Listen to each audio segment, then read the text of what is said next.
Welcome to Lead Well, Live Whole. I'm your host, Michael Sirmon. Every episode, we'll spend a few minutes exploring the challenges, questions, and realities of everyday life, because success means little if you lose yourself in the process. So take a breath, settle in, and let's spend a few minutes exploring life together.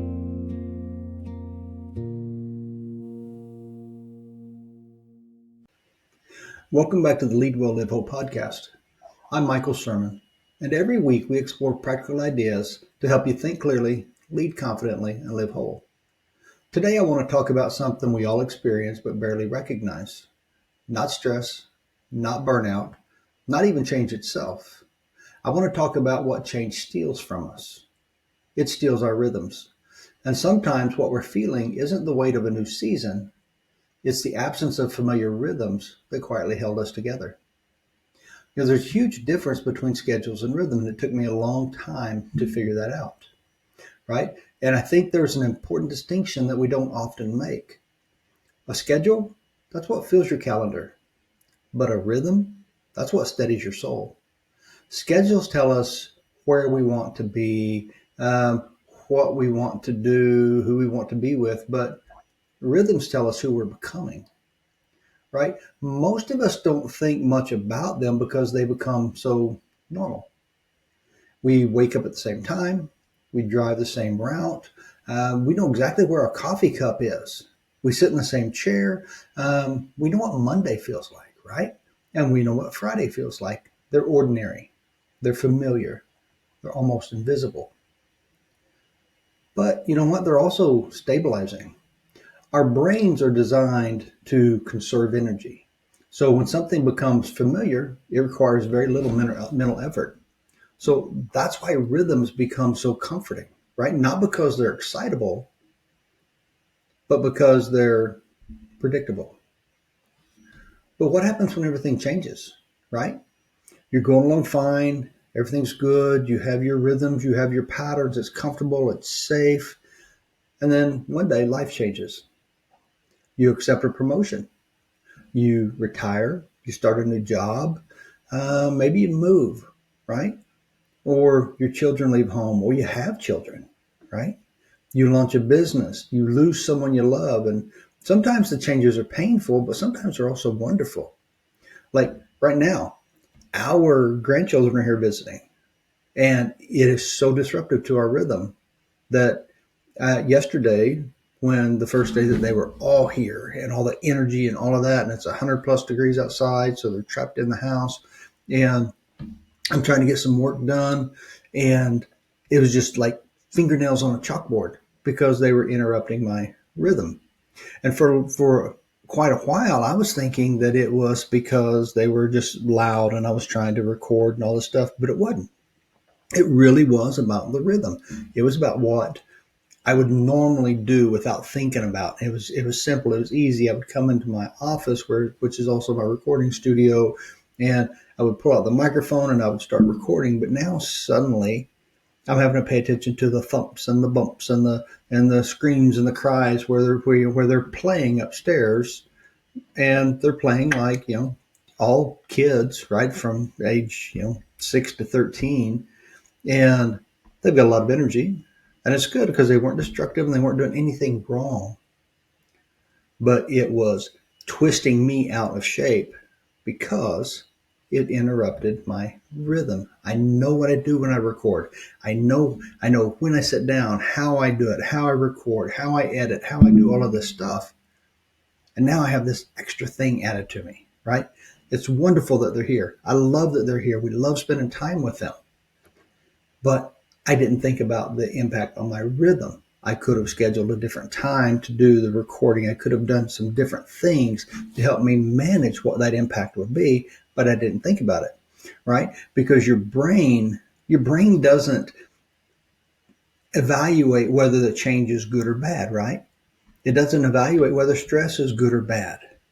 All it recognizes is that something familiar has changed, and it's changed suddenly, right? Suddenly, we don't know where anything is, right? Grandkids coming in here, my youngest one, right? He likes to come in here and he'll walk in and he's like, oh, you have so many cool things here. And he'll want to start exploring and understanding what the cool things are, right? hoping obviously that I'll give them to him and he can take them home. But he began to move stuff around.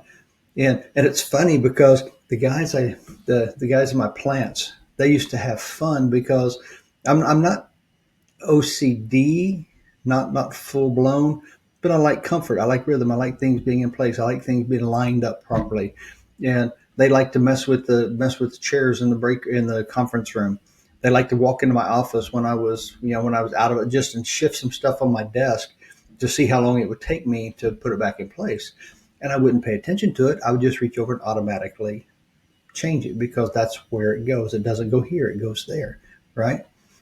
So your brain, all it knows is something has changed. It doesn't know if it's good or bad. It knows everything familiar has changed, right? So, it now has to reestablish where everything is. You launch into something new, you don't know the people, you don't know the unwritten rules, right? You don't know what tomorrow feels like.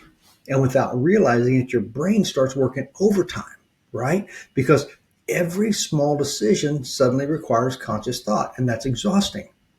There's a great book that I read. I'm trying to remember the title of it. It's like Fast Thinking. Yes, Fast Thinking, Slow Thinking, and it talks about the routine things your body puts into like an automatic mode.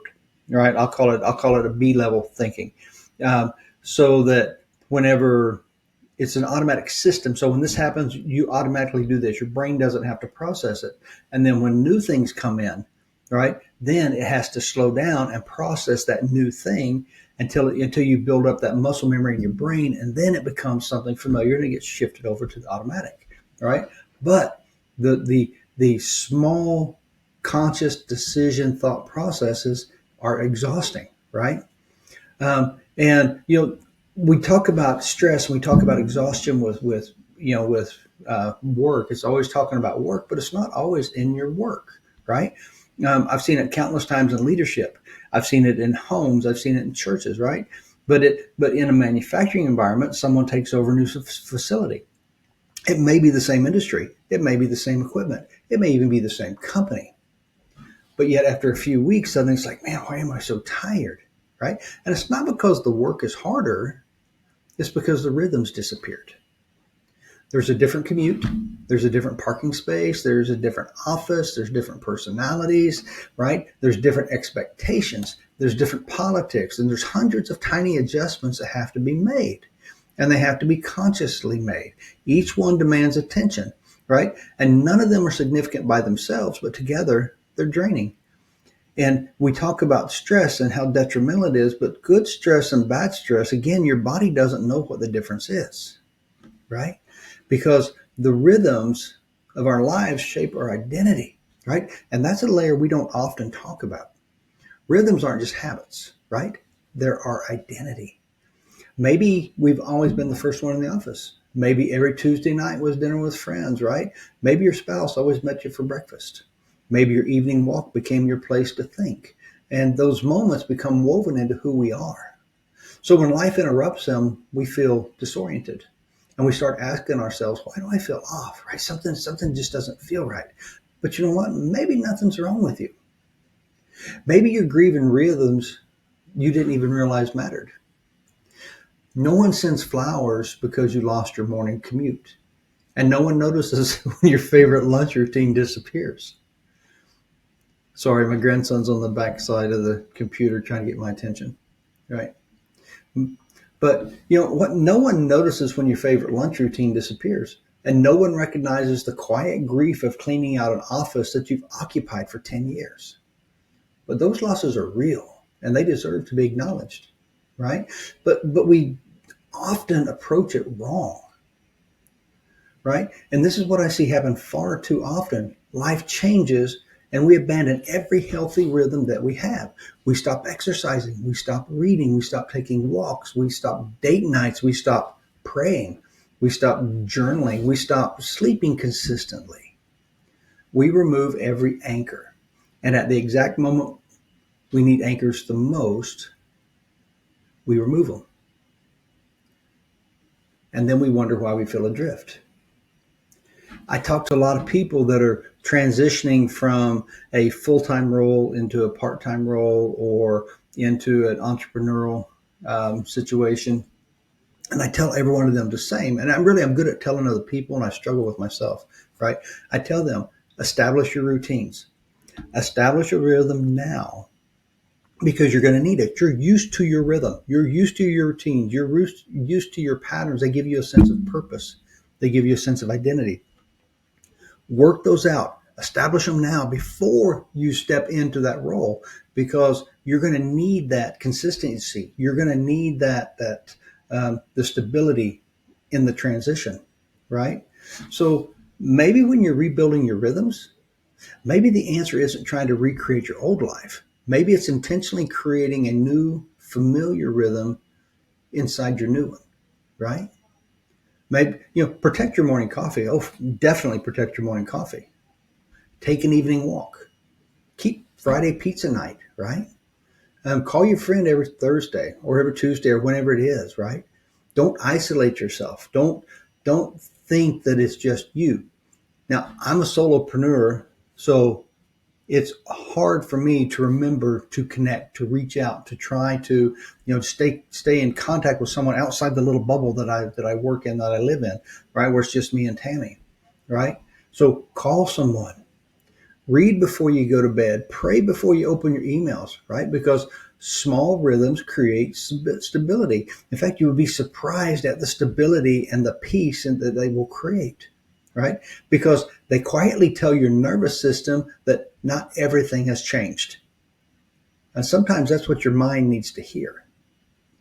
But I think there's an important leadership lesson, right? Either for whether it's at work or at home, that great leaders, they don't just help people navigate change. They help people establish new rhythms.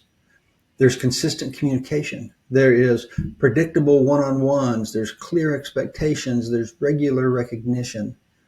There's a reliable meeting cadence, right? So, because when everything feels certain, predictability then becomes leadership. People don't always need to have every answer, but sometimes they just need to know what tomorrow is going to feel like. Right? We used to call it change management, right? Where you would speak it and speak it and speak it and speak it and speak it, and you would say it over and over and over again as a natural part of your conversation, and then people would start repeating it back. Their minds started recognizing that as the new normal, and then they could accept it, and it was part of who they were, part of their conversation, part of their identity, part of their ID, right? So that it wasn't such a dangerous feeling stepping into the new, stepping into the change, right? So if you've been feeling unusually tired, been feeling emotionally unsettled, and I'm talking to myself here, folks, or overwhelmed by a season that should actually be exciting, ask yourself a different question. Instead of asking what's wrong with me, ask what rhythms have changed, right? Because you may discover that you're not failing. You're simply adjusting to life without the familiar patterns that once carried more of the load than you realized. The encouraging news is this, right? Rhythms can be rebuilt, not overnight, not perfectly, but intentionally. And often, one small rhythm becomes the foundation for everything else. Because sometimes leading well begins with something much simpler than solving every problem. Sometimes it begins by reclaiming the rhythms that help us live whole. So thank you for spending these few minutes with me today. If this episode encouraged you, I would like you to like, follow, or subscribe wherever you're listening. And if someone came to mind while you were listening, share this episode with them. You never know how much a simple conversation can help someone else find clarity in the middle of change. I'd also be grateful if you'd leave a review. It helps more leaders discover the Lead Well, Live Whole community. And if you'd like more leadership resources, articles, coaching, or information about bringing Lead Well, Live Whole to your organization, visit michaelsirmon.com. Remember this, the greatest leader you'll ever lead is the person you become. So until next time, lead well, live whole.